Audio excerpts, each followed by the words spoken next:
কথাটো কেনেকুৱা লাগে ভাবকচোন। সাধাৰণ এগৰাকী MLAৰ ঘৰলৈ যদি আপুনি যায় আৰু বাৰাণ্ডাতে যদি MLAৰ দেউতাক যদি মানে বহি আছে আৰু আপুনি গৈ যদি দেউতাকক এটা নমস্কাৰ নজনায় নহয়, আপোনাৰ দিগদাৰ আছে। মাত্ৰ গুছে মৃত্যু ভয়ে জানিয়া কৃষ্ণক ভজা কৰিয়া নিশ্চয়। হে ৰাম দিনে কণাৰদ গলা বসুদেৱ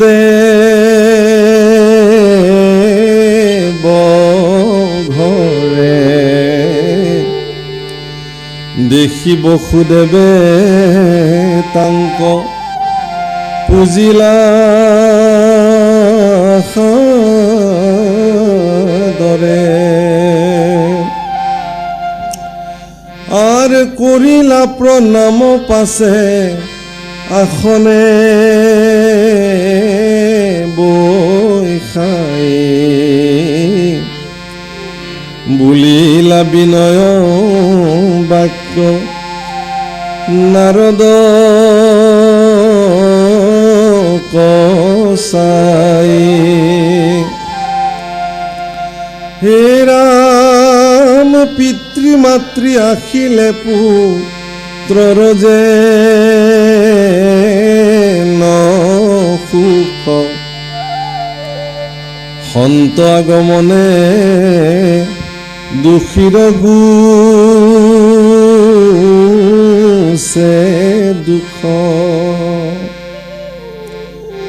দিনে এদিন বৰ ধুনীয়া কাহিনী এটা ওলাইছে, আপোনালোকে শুনক, বৰ আনন্দ পাব। মই ক'লো বৰ আনন্দ, সঁচাকৈ অতীব আনন্দ। আৰু মহাপুৰুষে প্ৰাণ ঢালি লিখিছে, প্ৰাণ ঢালি বিৰোচন কৰিছে ইয়াত। এদিন দেৱৰ্ষি নাৰদ বসুদেৱৰ ঘৰত প্ৰৱেশ কৰিলে। তেওঁ দ্বাৰকাতে আছে, তাৰ পৰাতো অহা নাই। ভগৱানে যদিও কৈছে তেওঁ আহিব ইচ্ছা কৰা নাই। তো বসুদেৱৰ ঘৰত যেতিয়া প্ৰৱেশ কৰিছে, বসুদেৱ কোন? ভগৱান কৃষ্ণৰ পিতৃ। কিন্তু দেৱৰ্ষি নাৰদ যেতিয়া বসুদেৱৰ ঘৰত প্ৰৱেশ কৰিছে, বসুদেৱে দেৱৰ্ষি নাৰদক পদূলিতে পাদ্যে অৰ্ঘে পূজি তেওঁ সাদৰে লৈ আহিছে। কথাটো কেনেকুৱা লাগে ভাবকচোন। সাধাৰণ এগৰাকী MLAৰ ঘৰলৈ যদি আপুনি যায় আৰু বাৰাণ্ডাতে যদি MLAৰ দেউতাক যদি মানে বহি আছে আৰু আপুনি গৈ যদি দেউতাকক এটা নমস্কাৰ নজনায় নহয়, আপোনাৰ দিগদাৰ আছে। সঁচা কথা কৈছে। আৰু তেওঁ সেইটো ঘমণ্ডতে বহি থাকিব, মই MLAৰ দেউতাক, মই মন্ত্ৰীৰ দেউতাক, মই আমুক শক্তিশালী মানুহৰ দেউতাক। আৰু গোটেই বিশ্ব ব্ৰহ্মাণ্ডৰ আটাইতকৈ সুপ্ৰিম পাৱাৰত বহি থকা যিজন ভগৱান, তেওঁৰ পিতৃ বসুদেৱ। পাৰ্থক্য চাব আপোনালোকে। সেইটো এইবিলাকহে ভাগৱতৰ আটাইতকৈ ডাঙৰ কথা, মন কৰিবলগীয়া কথা। ভগৱান কৃষ্ণ দ্বাৰিকাধীশ, সমগ্ৰ ত্ৰিজগতৰ প্ৰতি বিশ্ব ব্ৰহ্মাণ্ডৰ যিজন মালিক, সেইজনৰ পিতৃ বসুদেৱ এগৰাকী সাধাৰণ ব্ৰাহ্মণ ঋষি ঘৰলৈ অহাৰ কাৰণে পদূলিতে তেওঁৰ চৰণ ধুৱাই পাদ্যে অৰ্ঘে তেওঁ সাদৰি আনি সুন্দৰকৈ আসন দি পেলাই তেওঁৰ দুখানি চৰণত শিৰ নত কৰি প্ৰণিপাত জনাইছে। আদৰ্শ আপুনি কোনটো ল'ব এতিয়া? আপুনি কোন ডাঙৰ কথা নহয়, আপোনাৰ গৃহলৈ যোন আহিছে সেই সাক্ষাৎ দেৱতা, অতিথি দেৱ ভৱ। ভাৰতবৰ্ষৰ দৰ্শনত বিদ্যাৰ্থীসকলে যেতিয়া গুৰুকুলৰ পৰা ঘৰলৈ আহিছিল, তেতিয়া গুৰুৱে তেওঁক কেইটামান উপদেশ দিছিল। সেই উপদেশসমূহৰ ভিতৰত এইকেইটাও: পিতৃদেৱ ভৱ, মাতৃদেৱ ভৱ, গুৰুদেৱ ভৱ, অতিথিদেৱ ভৱ। মানে এইসকলক দেৱতুল্য দেৱতাৰ শাৰীত ৰখা হৈছে, পূজ্য দেৱতাৰ শাৰীত। কোন? পিতৃ, মাতৃ, গুৰুদেৱ আৰু অতিথি। আৰু ভাৰতবৰ্ষৰ ভিতৰত আটাইতকৈ অতিথি পৰায়ণ দেশখনেই হ'ল অসম। অসম আৰু অসমীয়াৰ মানুহৰ তেজত অতিথি পৰিসেৱা বিদ্যমান হৈ আছে। অসমীয়া মানুহৰ নিচিনা অতিথি পৰায়ণ খুব কম পাব আপুনি লগ পৃথিৱীত। গতিকে এই আদৰ্শ ভাৰতবৰ্ষৰ যি আদৰ্শ সনাতনী পৰম্পৰা, এগৰাকী অতিথি দেৱৰ্ষি নাৰদ, কৃষ্ণৰ পিতৃ বসুদেৱে তেওঁ সেই ধৰণে লৈ আহিছে। তেওঁ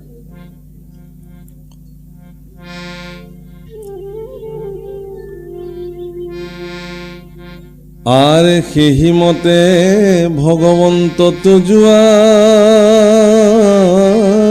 গমনে সমস্তৰে কুশল হুয়তা বখনে। এটি বৰ ডাঙৰ উদাহৰণ দিছে, আজিৰ তাৰিখত বহুত প্ৰাসংগিক। পিতৃৰ আগমনে পুত্ৰৰে যেন সুখ, সন্ত আগমনে মনত মিলয় সুখ। সন্তানৰ ঘৰলৈ যেতিয়া পিতৃ মাতৃ আহে, সন্তানৰ হেনো বহুত সুখ হয়, তেতিয়া আনন্দ হয়। কথাষাৰ বৰ গুৰুত্বপূৰ্ণ।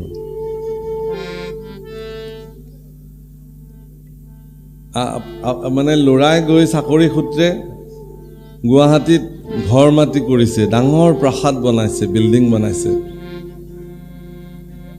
কাকো নোকোৱা নিমিলাকে এদিন পিতৃ গৈ ওলাল। পত্নীয়ে কৈছে, বুঢ়া আহিল দেখোন নোকোৱা নিমিলাকে, কেইদিনৰ কাৰণে বা আহিছে? যাম বুলি আহিছে নে নেযাওঁ বুলি আহিছে? সোধা আকৌ। এই আহিছে ৰবা দেউতা, আকৌ পটককে তুমি আগতে সেইটো হেৰি কৰা, মই এইবোৰ ইমান ভেজাল টানিব নোৱাৰো। এই পিতৃ আগমনত পুত্ৰ সুখী হ'লনে? বৃদ্ধ মাতৃ আহিছে পুত্ৰৰ কাষলে, আহা মা মই আনিবই যাব লাগিছিল, তুমি নিজে আহিলা, আৰু যাওঁ যাওঁ বুলি কৈ নাথাকিবা দেই, এই আহিছা আৰু যাব নোৱাৰিবা। কিন্তু আলোচনা হৈছে কি, কেতিয়া যাব? কাৰণ এইটোতো বুজা। এতিয়া বৃদ্ধ পিতৃ মাতৃ সন্তানৰ কাৰণে বুজা হ'ল। ভাগৱতত লিখিছে, পিতৃ আগমনে পুত্ৰৰে যেন সুখ। আচলতে সুখী হ'ব লাগে, আনন্দিত হ'ব লাগে। পিতৃ আহিছে, বাপৰে, মা আহিছে, দেউতা আহিছে। যি পিতৃ মাতৃৰ অশেষ ত্যাগ আৰু কষ্টৰ ফলত আমিবিলাকে জগতত প্ৰতিষ্ঠা লাভ কৰোঁ, সেই পিতৃ মাতৃৰ আগমনত আমিবিলাক দুখী হোৱাটো দুৰ্ভাগ্যজনক কথা নহয়নে? দেৱৰ্ষি নাৰদে প্ৰৱেশ কৰাৰ কাৰণে বসুদেৱে উদাহৰণ দিছে, যেনেকে পুত্ৰৰ ঘৰলৈকে পিতৃ আহিলে পুত্ৰ আনন্দিত হয়, হে দেৱৰ্ষি, তুমিও তদ্ৰূপ মোৰ নিচিনা এগৰাকী নিঃকিনৰ গৃহত প্ৰৱেশ কৰি মোক সেই আনন্দ প্ৰদান কৰিছা। ঠিক তেনেকে সন্ত আগমনতো দুখীৰ মিলয় সুখ। মানে আমাৰ নিচিনা গৃহত থকা দুখীসকল, আমিতো গৃহবাসী সুখত যদিও আছোঁ, এইটোতো সুখ নহয়, ই এক প্ৰকাৰ দুখেই, কেৱল যন্ত্ৰণা আৰু যন্ত্ৰণা। গতিকে সংসাৰৰ জ্বালা যন্ত্ৰণাৰ পৰা এটা মুহূৰ্তৰ কাৰণে মুক্ত হয় যেতিয়া আপোনাৰ ঘৰত আহি কোনোবা সজ্জন প্ৰৱেশ কৰে। আহি পেলাই সাধু পুৰুষ যদি আহি হঠাৎ আপোনাৰ ঘৰত প্ৰৱেশ কৰে, যে মই আহিলোঁ আপোনালোকৰ ঘৰলৈ, ইফালে গৈ আছিলোঁ, এটা দিন ইয়াতে থাকি যাম বুলি। বাপৰে, আজি আমাতকৈ সৌভাগ্য আৰু কোন হ'ব পাৰে? কিবা আছিল যদিও পৰিয়ালটোৰ সকলো দুখ যেন দূৰ হৈ গুচি গ'ল, সন্ত এজন ঘৰত থাকিব। পতি পত্নীৰ মাজত যদি কিবা অকণমান লাগিও আছিল, চব ঠিক ঠাক জাগাত আহি গ'ল। এই গুৰুদেৱ আহিছে, বাদ দিয়া আৰু যি হ'ল হ'ল, আৰু হয়ো চব ঠাণ্ডা হৈ গ'ল, চব যেন জেগাত আহি গ'ল।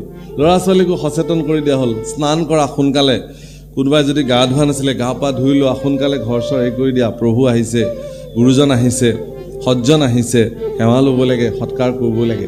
তেওঁৰ ঘৰলৈ জগতৰ শ্ৰেষ্ঠ গুৰু এগৰাকী, মই শ্ৰেষ্ঠ গুৰু বুলি কৈছে দেৱৰ্ষি নাৰদক। প্ৰভুসকল, আচলতে আমাৰ ভাওনাবিলাকত আমি দেৱৰ্ষি নাৰদৰ চৰিত্ৰটো খুব ভুলভাৱে উপস্থাপন কৰি আহিছোঁ আজিলৈকে। খুব মানে লগোৱা খুচুৱা টুটুকীয়া চৰিত্ৰৰ এটা কৌতুক চৰিত্ৰ হিচাপে আমি দেৱৰ্ষি নাৰদক আমাৰ ভাওনাবিলাকত আমি দেখুৱাওঁ। কেনেকুৱা আটাইতকৈ যিটো গাঁৱৰ মানে যিজন অত্যন্ত চঞ্চল মানুহ, তেওঁক দেৱৰ্ষি নাৰদৰ ভাও দিয়া হয়। যিজন মানুহ স্থিৰে থাকিব নোৱাৰে, নহয়, দেৱৰ্ষি নাৰদ তেনেকুৱা নাছিলেই। এইটো কোনে এইটো কনচেপ্ট অসমত উলিয়াই দিলে মই বুজি নাপাওঁ।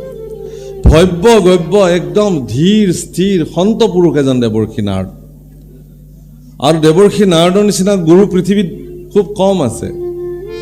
প্ৰহ্লাদ যাৰ শিষ্য, ধ্ৰুৱ যাৰ শিষ্য, দশ প্ৰচেতক যাৰ শিষ্য, দেৱৰ্ষি নাৰদ ইমান সাধাৰণ পুৰুষ নহয়, অত্যন্ত এগৰাকী ধীৰ স্থিৰ সন্ত পুৰুষ। তেনেকুৱা এগৰাকী ধীৰ স্থিৰ জগতৰ শ্ৰেষ্ঠ গুৰু এগৰাকী তেওঁৰ বসুদেৱৰ গৃহত প্ৰৱেশ কৰিছে। বসুদেৱ নিতান্তই আনন্দিত হৈছে আৰু পাদ্য অৰ্ঘে তেওঁক পূজন কৰিছে। আৰ সাধুৰাম পূজায় অনুৰূপে দেবতা দে ফল সাধু সব স্বভাৱতে দুখিত বৎসল হেৰা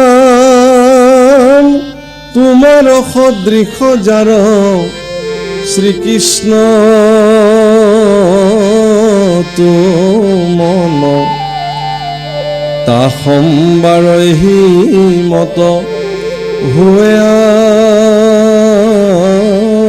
চৰণ ৰাম ভৈলু সুকৃতাৰ্থ যদি ঋষিম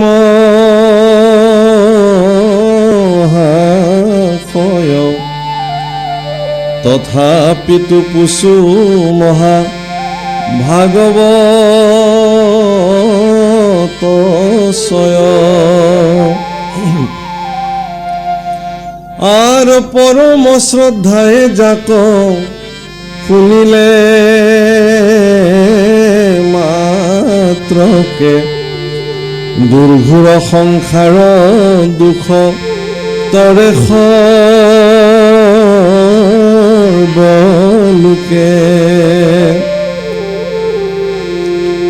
আৰ দেৱৰ মায়ায় মোহ ভৈল মোৰ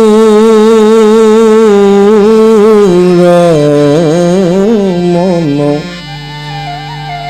পুত্ৰ কামে কৃষ্ণক কৰিল আৰাধন ৰাম যদ্যপি মুকুতি দন্ত মুকুন্দে সদায় তাংকন বাঞ্ছিলো পূৰ্বে পুত্ৰক আশাই দেৱৰ্ষি নাৰদৰ আগত বসুদেৱে তেওঁৰ মনৰ এটি বেদনা প্ৰকাশ কৰিছে। অৰ্থাৎ যিদিনাখন পূৰ্ব জন্মতে বসুদেৱে ভগৱান কৃষ্ণক স্তুতি কৰিছিল, ভগৱানে তেওঁক সাক্ষাৎ কৰিছিল আৰু ভগৱানে ইচ্ছা কৰিলে তেওঁক মুক্তি দিব পাৰিলেহেঁতেন বা ভগৱানৰ পৰা মুক্তি তেওঁ ল'ব পাৰিলেহেঁতেন। কিন্তু দেৱতাৰ মায়াই তেওঁক এনেকৈ মোহিত কৰিলে যে তেওঁ মুক্তি নিবিচাৰি ভগৱানক পুত্ৰ হিচাপে বিচাৰিলে। তেওঁৰ নাম তেতিয়া আছিল প্ৰিন্সি আৰু সুতপা, তেওঁলোক দুগৰাকী, দৈৱকী বসুদেৱ, প্ৰিন্সি সুতপা। আৰু সেইকাৰণে প্ৰথম সন্তান প্ৰিন্সি গৰ্ভা হিচাপে ভগৱান তেওঁলোকৰ তাতে জন্ম হৈছিলে। হে বাপসকল, বৈকুণ্ঠত সিদ্ধ চাৰি সিদ্ধৰ কোপত কুপিত হৈ অভিশাপ প্ৰাপ্ত হ'ল জয় বিজয়ৰ।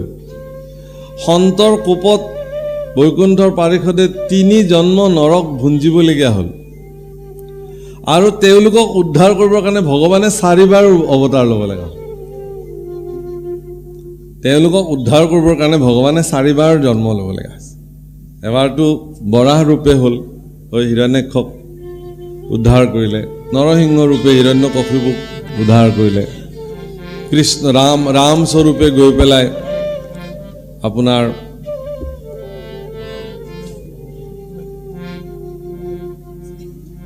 ৰাৱণৰ যি ভাতৃ, সেই ভাতৃ হিচাপে তেওঁলোক দুজন গৈছিলে। তেওঁক উদ্ধাৰ কৰিছে। আকৌ শিশুপাল আৰু দন্তপক্ৰ হিচাপে দাপৰ যুগত গৈছিলে, কৃষ্ণ অৱতাৰে তেওঁলোকক উদ্ধাৰ কৰিছে। গতিকে এই ধৰণে তেওঁলোকে ভগৱান কৃষ্ণই ভক্তসকলৰ কাৰণে কৰ্ম কৰিছে। আজি দেৱৰ্ষি নাৰদৰ আগত বসুদেৱে কৈছে যে ইচ্ছা কৰিলে মই মুক্তি লাভিব পাৰিলোহেঁতেন, কিন্তু দেৱতাৰ মায়াই মোক এনেকৈ মোহন কৰিলে যে মই তোমাক ভগৱানক কৃষ্ণ হিচাপে মই আৰাধনা কৰিলোঁ। হে ৰাম